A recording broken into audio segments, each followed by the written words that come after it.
सेवा में होश होता है, जोश नहीं। ये जहां नारे लगाने वहीं लगाने चाहिए। ये काम नारों का नहीं है, ये काम करना पड़ता है। मेरे बोलने पर आप तालियां बजा रहे हैं, लेकिन ये लोग कर रहे हैं। ये कर रहे हैं इसलिए मैं बोल पा रहा हूं।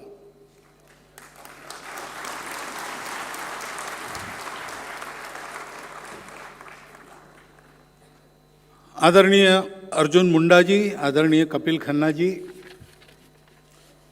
उपस्थित आज जिनके कारण हम यहाँ पर एकत्रित हैं, ऐसे सभी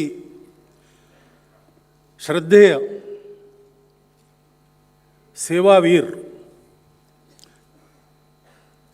पूज्य संत चरण, उपस्थित नागरिक सज्जन, माता भगिनी, जैसा मैंने कहा, उन्होंने कहा कि मैं मार्गदर्शन वगैरह करने वाला हूं, लेकिन यहाँ मेरे मार्गदर्शन की आवश्यकता नहीं है। कौन से रास्ते पर चलना चाहिए, ये तो करने वाले इतने सारे लोग हमारे सामने, उनका उदाहरण हमारे सामने है। तो रास्ता केवल दिख नहीं रहा है, रास्ता दिखाने वाले तो बहुत होते हैं, लेकिन लोगों की भलाई का काम, अपना स्वार्थ छोड़कर करने का काम, उसका रास्ता हमेशा कठिन होता है, कंटकाकीर्ण होता है। उस रास्ते को बताने वाले महापुरुष हमारे यहां, उनकी तो मालिका है। दुनिया के किसी देश में, सारे देश मिलाकर जितने महापुरुष अब तक होंगे उतने हमारे देश में गत 200 वर्षों में हो गए। और एक एक का जीवन सर्वांगीण जीवन की राह उजागर करता है हमारे आंखों के सामने। लेकिन राह उजागर जब होती है तो उसके कांटे कंकड़ भी दिखते हैं, क्योंकि वो मार्ग का कंटकाकीर्ण होता ही है। तो फिर हमारे जैसे लोग हिम्मत नहीं करते, उनकी पूजा, जयंती, पुण्यतिथि, जय जयकार ये सब करेंगे। जैसे अभी जय श्री राम हम कहते हैं, बड़े जोर से कहना भी चाहिए, कोई बुरी बात नहीं है, लेकिन श्री राम जैसा होना भी चाहिए ना। लेकिन हम सोचते हैं कि वो तो भगवान थे। अरे भाई, भरत जैसे भाई पर प्रेम करना श्री राम ही करे, हम तो नहीं कर सकते।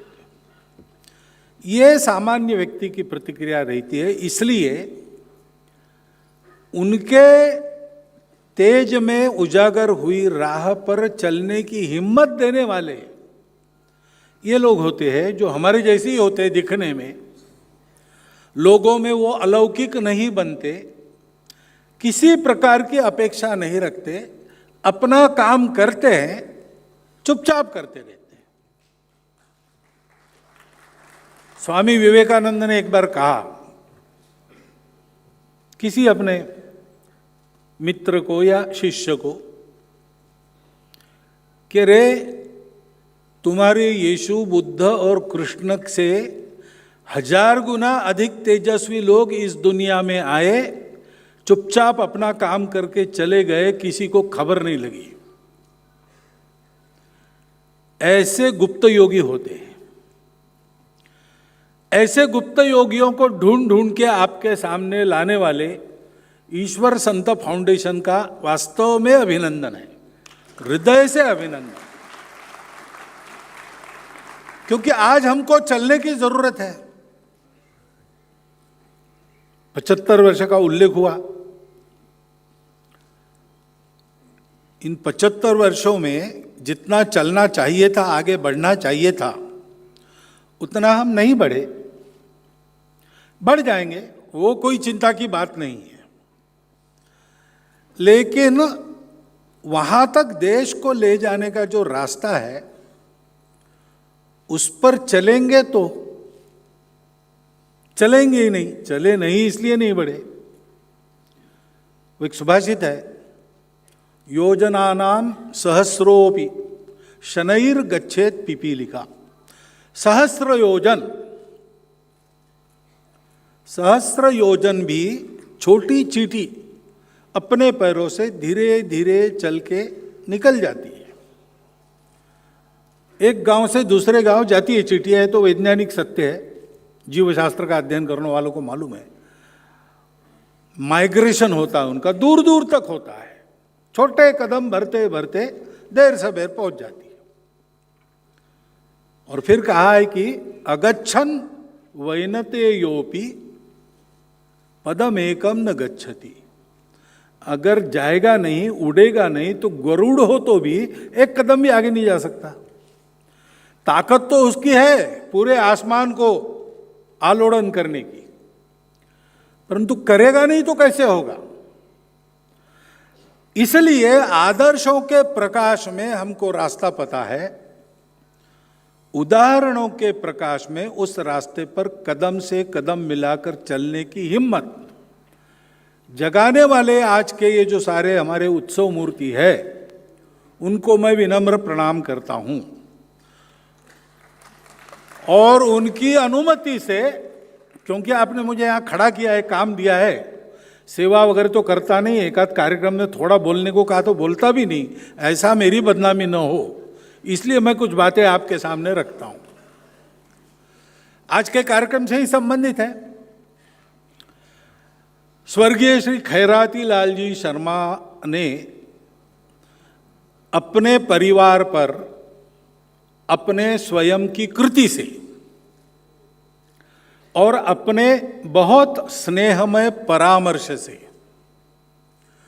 जो प्रभाव डाला, जो लीक बनाई, उस पर उस परिवार की आज की पीढ़ी भी चल रही है। ये बात हमारे ध्यान में आ गई। भारत की नई पीढ़ी का क्या होगा, ऐसी चिंता बहुत बुजुर्ग करते हैं, लेकिन वो चिंता करने का कारण नहीं, वो कैसे होंगे, क्या होंगे, ये सब बुजुर्गों के हाथ में है। और बाकी कुछ भी हो, परिस्थिति में कई प्रकार के प्रभाव है, अच्छे भी है, खराब भी है। जीवन का तरीका जो है वो कुछ बातें अच्छा करता है, कुछ बातें खराब करता है।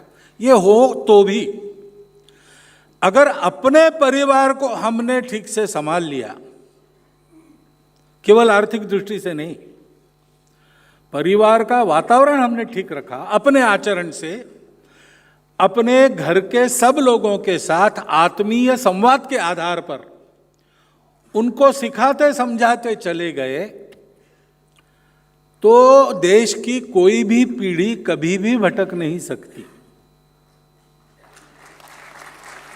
और मेरा तो अनुभव है, आज की युवा पीढ़ी में इतना बल है कि इसके अभाव में भी थोड़ा देर से सही, लेकिन वो अपना सही रास्ता ढूंढ लेते हैं और देश की सेवा में भी लग जाते हैं।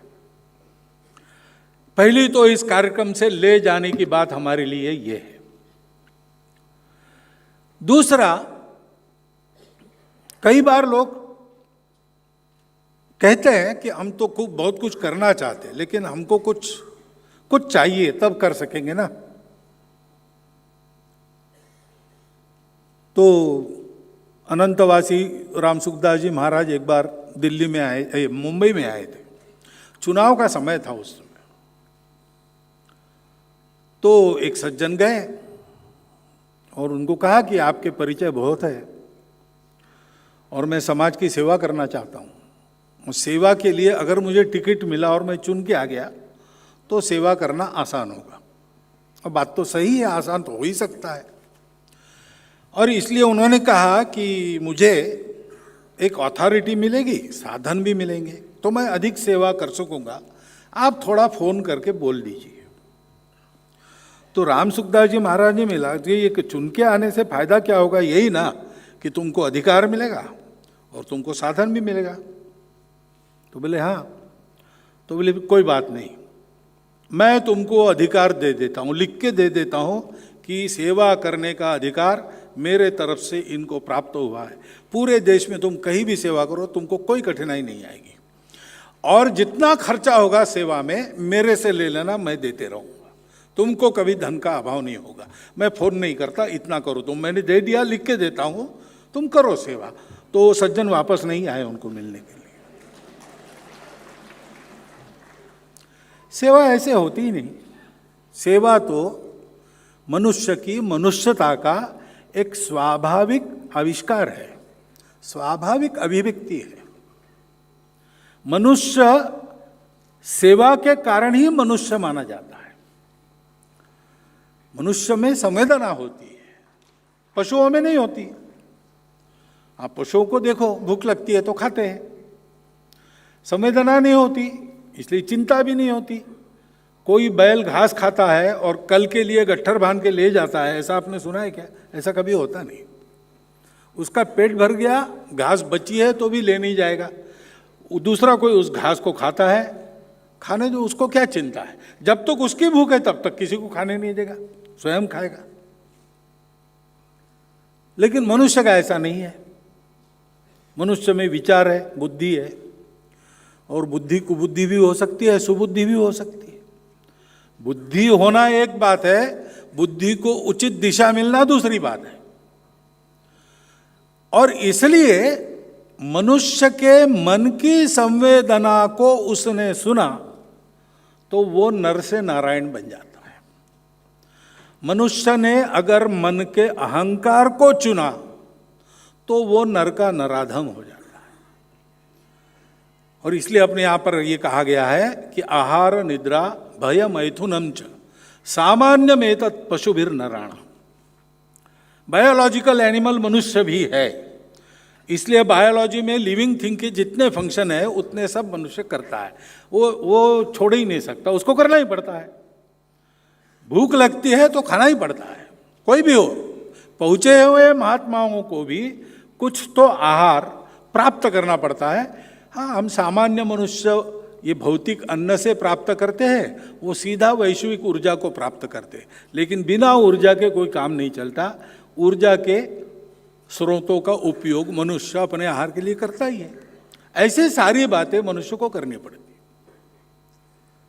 परंतु कहा है कि धर्मो ही तेषाम अधिको विशेषो धर्मो विहीन पशुभिः समान।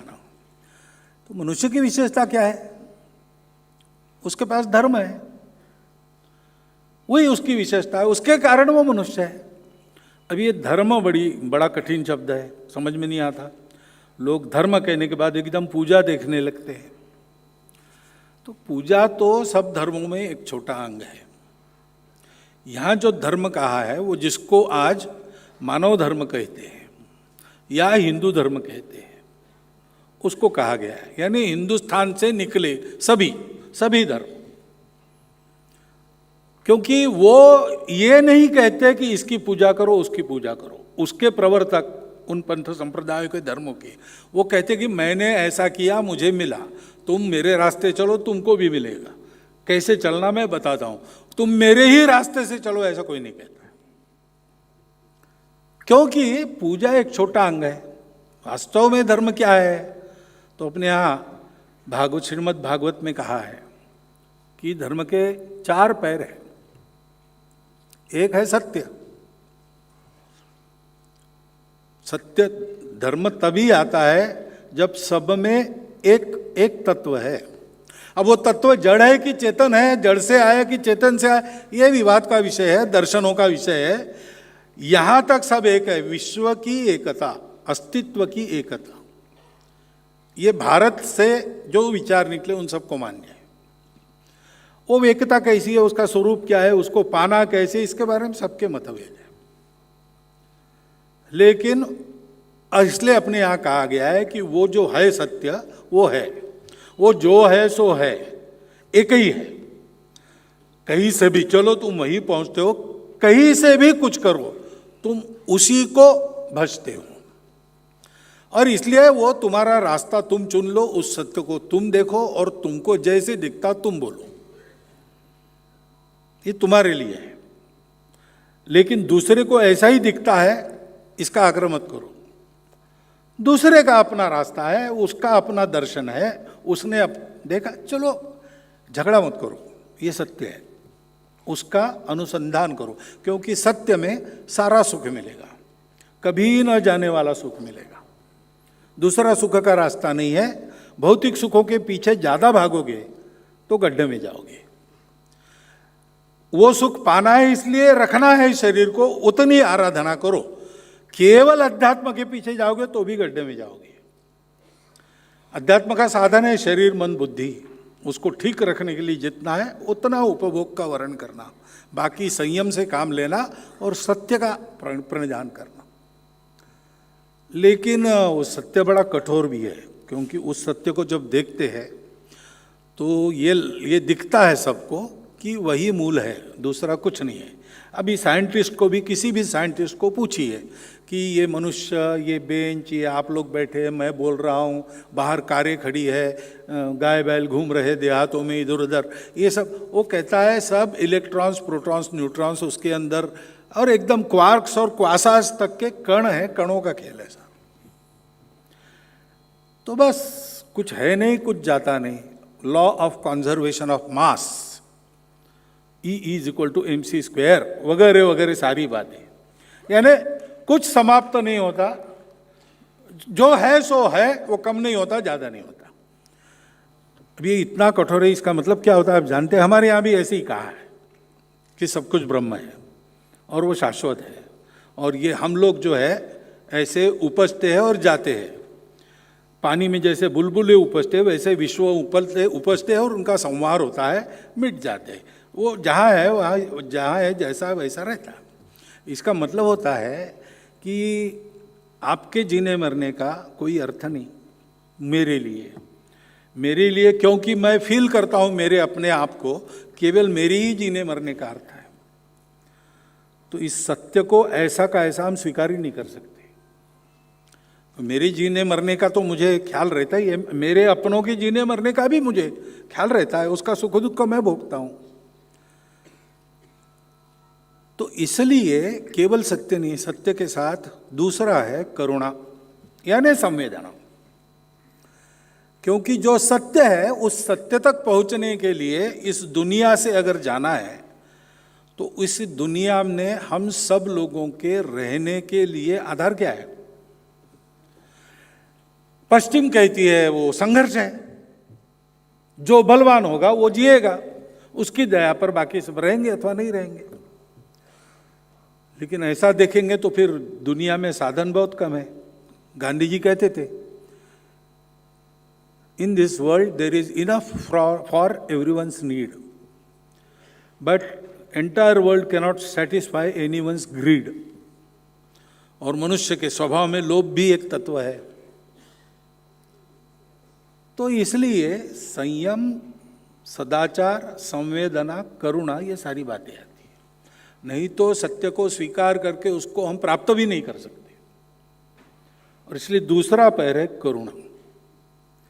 और ये करुणा मन में तब आती है और प्रभावी होती है जब पवित्रता है उद्देश्यों की। सेवा क्यों करना? वो सज्जन थे, टिकट मांग रहे थे, टिकट के लिए सेवा चाहिए थी उनको। वैसे तो हर 5 साल बाद बहुत सारे सेवा करने वाले निकलते हैं, और 5 साल के बाद, यानी वो 3-4 महीनों के बाद नष्ट होते हैं, फिर से आते हैं, उगते हैं फिर से 5 साल के बाद। ये तो हम खेल देखते ही हैं। वो सेवा नहीं है। वो मजबूरी में भी सेवा नहीं होती। कोई हमारी अब मजबूरी है दुनिया में जीना है तो एक दूसरे को, ऐसा भी नहीं है, उसको भी सेवा नहीं कहते। मजबूरी में जो होती है, बचाए एक बच्चे को, तालाब में लोग तैर रहे थे, बच्चा गिर गया तो लोग चिल्लाए, दौड़ा एक जवान, कूदा, उसने उस बच्चे को पकड़ा, ले आया, लोगों ने कंधे पर उठा लिया। पत्रकार आ गए, पूछा कि कोई कूदा नहीं, आपको कैसे प्रेरणा हुई उस बच्चे को बचाने की? वो बाद में बताता हूँ, मुझे धक्का किसने मारा उसको मैं ढूंढ रहा हूँ। अब धक्का मारा, वो वहाँ गिर गया, वो बच्चा वहाँ था, उसने गला पकड़ लिया। तो मरना है तो उसके साथ, जीना है तो उसके साथ। तो ये मजबूरी में अच्छा काम करना, ये भी सेवा नहीं है। सेवा स्वार्थ की होती नहीं है, सेवा अहंकार की भी नहीं होती।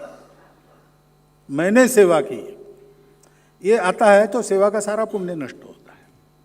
और पुण्य प्राप्ति के भी लिए नहीं है, वो एक सहज अभिव्यक्ति है। मैं सेवा क्यों करता हूं? क्योंकि मुझे रहा नहीं जाता। एक सज्जन मिले मुझे कि मेरे पास अब बहुत पैसे हो गए, तो मुझे कुछ सेवा करनी है। तो आप लोग बहुत सेवा करते हो, तो हमको ज़रा बताइए कैसे कैसे की जाती है। मैंने बोला आप ये हमसे मत सीखिए, आपका उद्देश्य बहुत अच्छा है, आप कोई तरीका ढूंढिए, करना शुरू कीजिए, आपको जितनी मदद लगेगी हमारे लोग करेंगे, इतनी गारंटी मैं देता हूँ, लेकिन हमारे तरीके पर मत आइए। क्यों, क्या हुआ?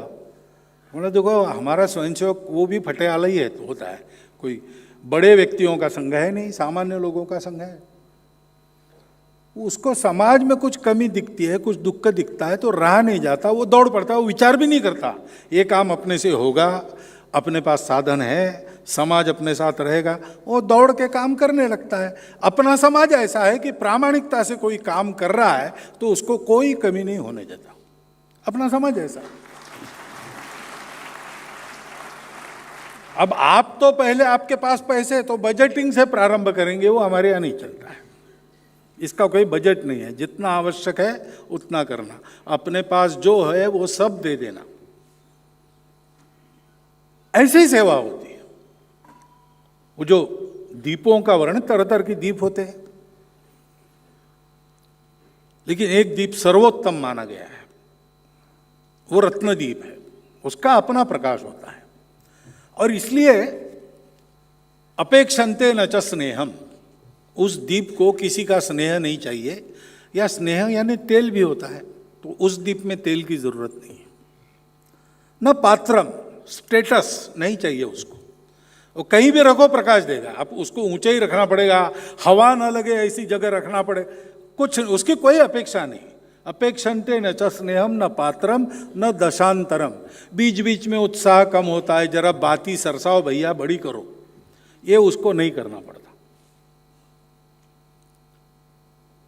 आगे कहा गया है सदा लोकहिते युक्ता रत्न दीपा इव उत्तमा। उत्तम पुरुष कैसे होते हैं? इस रत्न दीप के समान स्नेह पात्र यानी स्टेटस या कोई प्रेरणा देने वाला, मेरे प्रेरणा से शुरू हुआ ऐसा कह रहे हैं, बेकार की बात है, प्रेरणा उनके हृदय के अंदर की है, उनके पिताजी के उदाहरण की है, तो उनको कोई आवश्यकता नहीं होती, वो जलते रहते हैं। प्रकाश देना उनका स्वभाव है, पेटी में बंद करके रखो तो अंदर पेटी के प्रकाश होगा।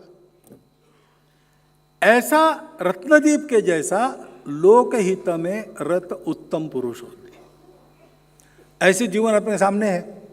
और गौर करने की बात है कि यद्यपि उनको सम्मानित करने का कार्यक्रम है, ये कार्यक्रम उनके लिए नहीं है, क्योंकि उन्होंने मांगा ही नहीं था कुछ, उनको तो अपना नाम वहां है इसका भी पता नहीं था, वो तो करते हैं, करते रहते हैं।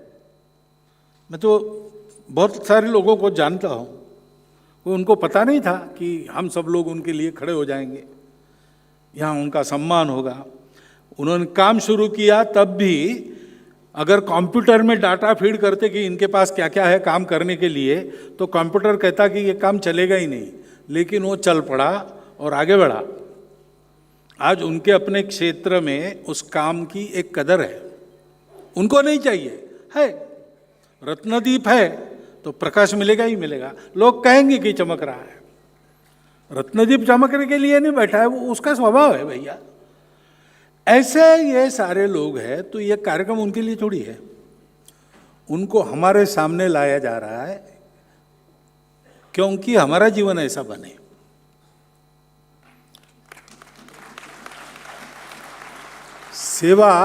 सेवा बड़ी या छोटी इससे फर्क नहीं पड़ता, सेवा अंतःकरण पूर्वक, आत्मीयता पूर्वक, संवेदना के कारण, अहंकार को भी भूल के,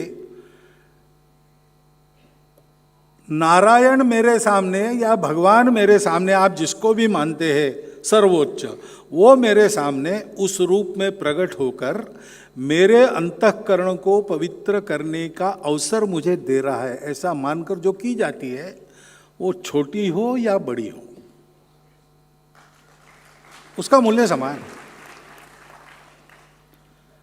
और इसलिए ये सब लोग हमारे सामने आते हैं, आज समारंभ में आ रहे हैं, इसलिए हमको थोड़ा उनके बारे में वो बड़े हैं वगैरह ऐसा लगेगा, है वास्तव में बड़प्पन तो है ही, परंतु ऐसे मिल जाते तो हम उनको बड़ा आदमी नहीं मानते, हम मानते हैं सामान्य लोग हैं, सेवा कर रहे हैं, सामान्य लोग भी सेवा कर सकते हैं।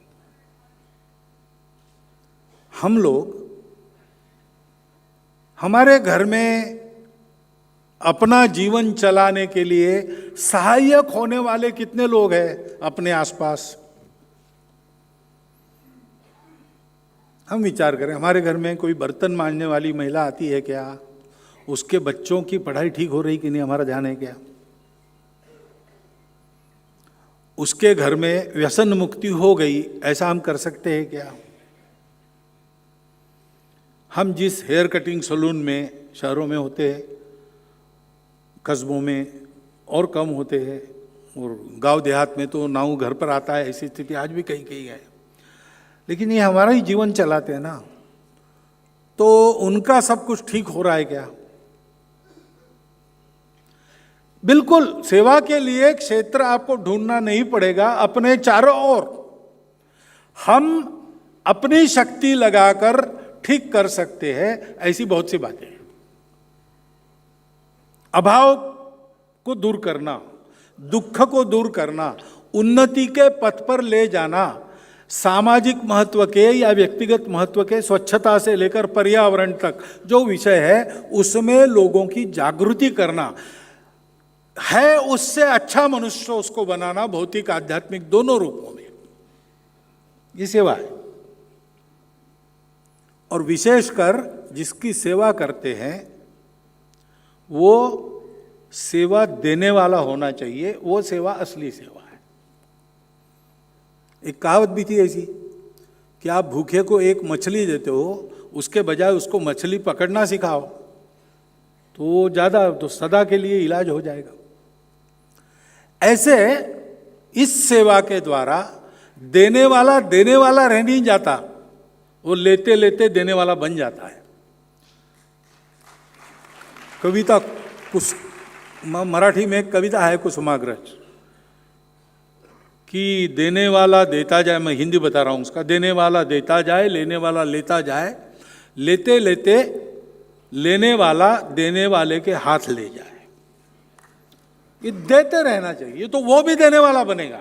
ऐसा भी इन प्रकल्पों के सेवितों में से हमने सुना हुआ है। ऐसी सेवा हम कर सकते हैं, हम सब लोग कर सकते हैं, संस्था बना के कर सकते हैं, जो संस्थाएं कर रही है उनके साथ लग सकते हैं, हम अपने परिवार के द्वारा आसपास ऐसी सेवा कर सकते हैं। सेवा के लिए सहायता देने से प्रत्यक्ष हाथ से सेवा करने तक अगर इस भावना से की जाए तो वो सेवा सबको लगती है, करने वाले को, जिसकी करते हैं उसको, और पूरे समाज को। क्योंकि आखिर समाज क्या है? समाज भीड़ तो है नहीं। अपने यहाँ पुराना शब्द था जनपद, आजकल हम जिले को जनपद कहते, वो नहीं। राष्ट्र, नेशन के अंग 7 अंग होते हैं, उसमें मुख्य अंग है जनपदवती भूमि, यानी एक भूमि जिस पर एक जो समूह रहता है मनुष्यों का, वो केवल समूह नहीं है, वो समाज है। समाज है।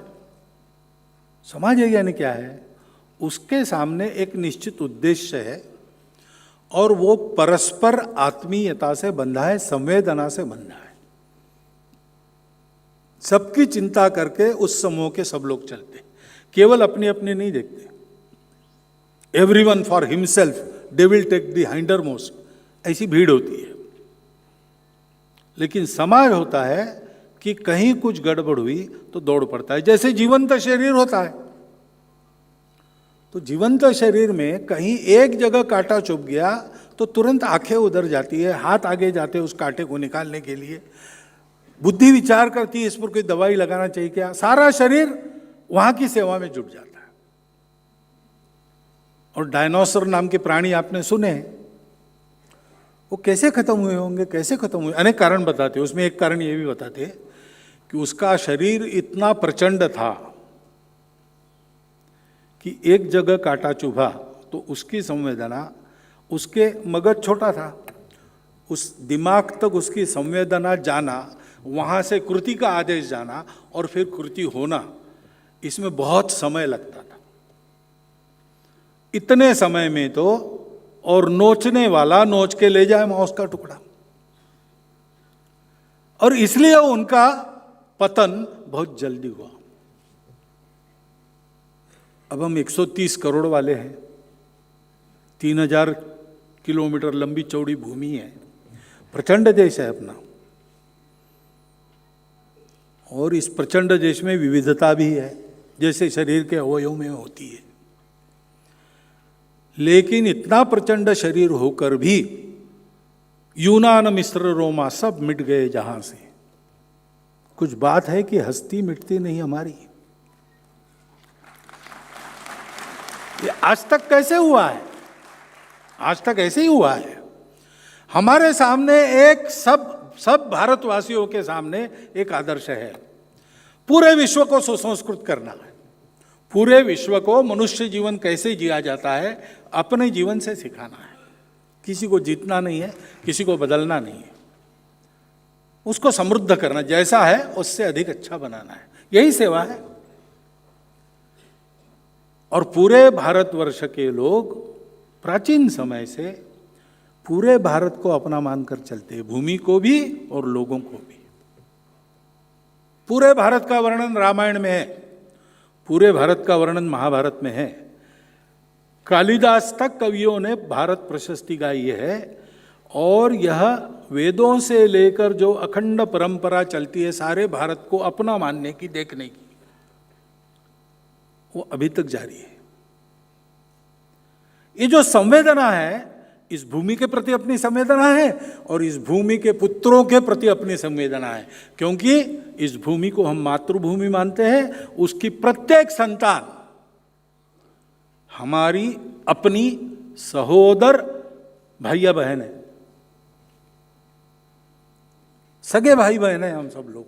इस संवेदना से अगर हम काम करेंगे तो क्या मजाल है इस देश का विकास नहीं होगा। 75 साल बहुत लग गए ऐसा होता है, लेकिन ऐसे जाग गए ना तो 15-20 साल में ठीक हो जाएगा सब। इतनी ताकत है अपनी। उस ताकत को जोड़ने वाली ये संवेदना, जगाने वाले ये सारे उदाहरण अपने सामने हैं। ये कार्यक्रम उनके लिए नहीं है, ये कार्यक्रम हम सबके लिए है।